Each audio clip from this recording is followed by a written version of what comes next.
Hello, my name is Sierra Cleverton, and this is District 5750's Rotary News Network.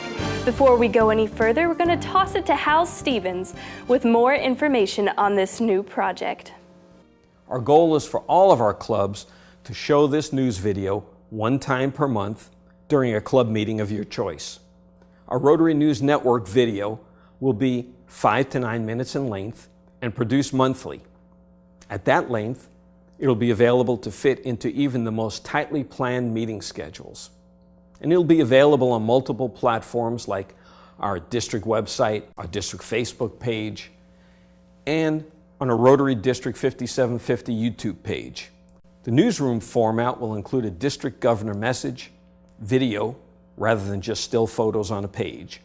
And it'll have events from each club that you will submit, just like you do now to the existing newsletter. And it'll also have an update on district global grants and district simplified grants. By showing the Rotary News Network videos to your club at their meetings, you'll assure that club members and also prospective members are aware of Rotary happenings at the club level and beyond. Now, let's take a look at some recent club events. Our first bit of news comes from the Cushing Rotary Club and their Rotary Park upgrade. This project was funded by the district grant application. The goal was to improve seating around the playground area. 6 Cushing Rotarians came out to install this segment of benches. Local residents say this is the most favored park in the area.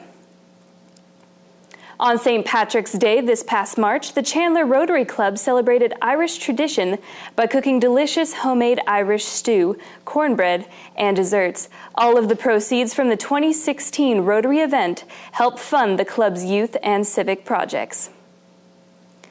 The Mustang Rotary Club spent Saturday, March 19th at the Hub Ministry while completing their quarterly project. The club members packed, sorted, and organized items, as well as painted and repaired damaged areas around the building. Ponca City made Rotary history when they honored current member Raj Van Salkar and his wife Tara on March 22, 2016. When the Van Salkars revised their estate planning documents in February of 2016, they both left a gift of $10,000 each to the Rotary Foundation. As a result of this generous gift, they have been named members of the Rotary Foundation's Bequest Society. Raj and Tara are the first member and spouse from Ponca City Rotary Club who have achieved this distinction. Lastly, the pre-K students at Britton Elementary had a special guest Friday. Bill Wiggins stopped by to read to the children. Fridays are reading days for the kids thanks to the North OKC Rotary Club. Not only do the kids enjoy story time, but they also receive a copy of the book that was read that week. By the end of the school year, the children will have collected a small library of books of their own. And that's all we have for the club segment. Now we're going to transition into the Global Grants Update.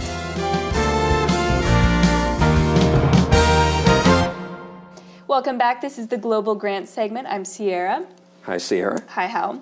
Recently, District 5750 did a project that qualifies as a case study for global grants. And you recently made Rotary history. Yes, we did. In fact, we partnered with a Rotary Club in Colombia, South America, to do a $42,000 telemedicine global grant project. Hal, how did you raise money for this project?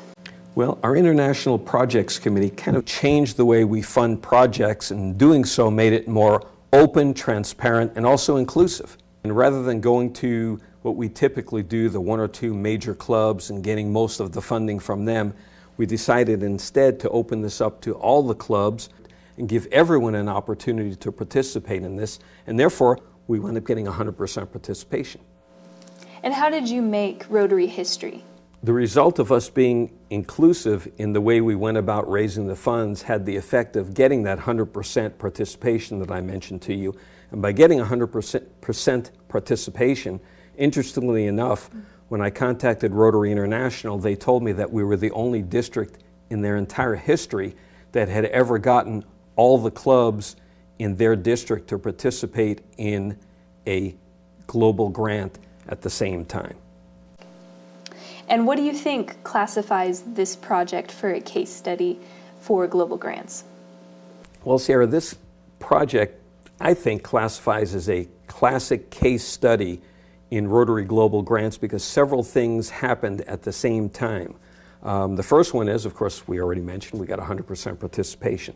The second one is that the state in Colombia was so impressed by what we did that they actually voluntarily put in $150,000 of their own state funds to further expand this project.